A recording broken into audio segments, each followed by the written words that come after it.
Hello বন্ধুরা, moms recipe চ্যানেলে তোমাদের সকলকে স্বাগত।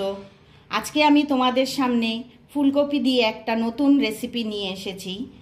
তা প্রথমে আমি ফুলকপিটাকে একটু ভাপিয়ে নিয়েছিলাম।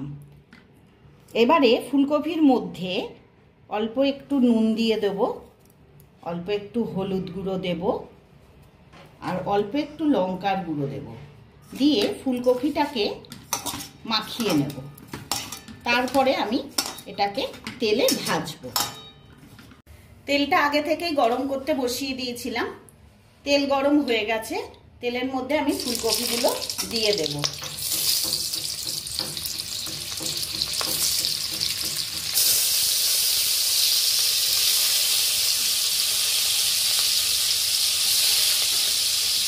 ফুলকপিগুলো ভাজা হয়ে গেছে, আমি ফুলকপিগুলোকে এবারে তুলে নেব।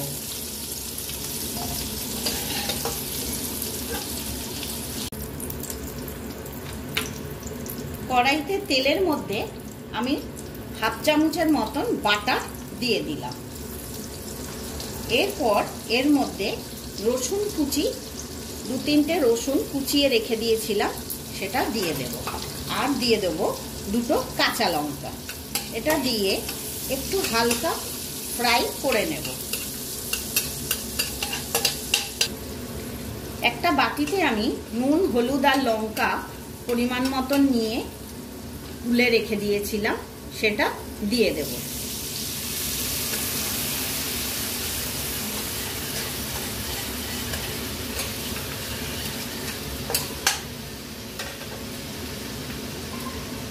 এরপর হাফ চামচের মতন টক দই ফেটিয়ে রেখেছিলাম, সেটাও দিয়ে দেব। অল্প একটু কাশ্মীরি লঙ্কার গুঁড়ো দিয়ে দিলাম।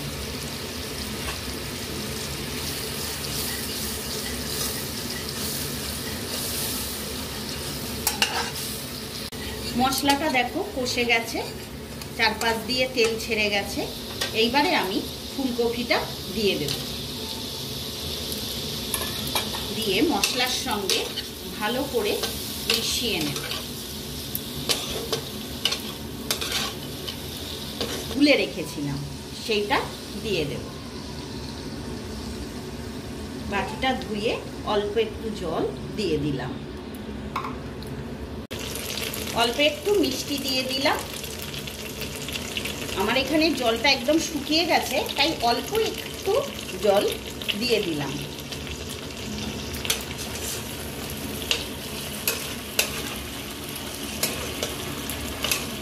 তৈরি হয়ে গেল আমার বাটার গার্লিক ফুলকপির রেসিপি। তোমরা এটা রুটি, পরোটা, লুচি সব কিছুর সঙ্গেই খেতে পারবে। আজকের মতন এখানেই বিদায়। এরপরে আমি নতুন রেসিপি নিয়ে আবার তোমাদের সামনে চলে আসবো।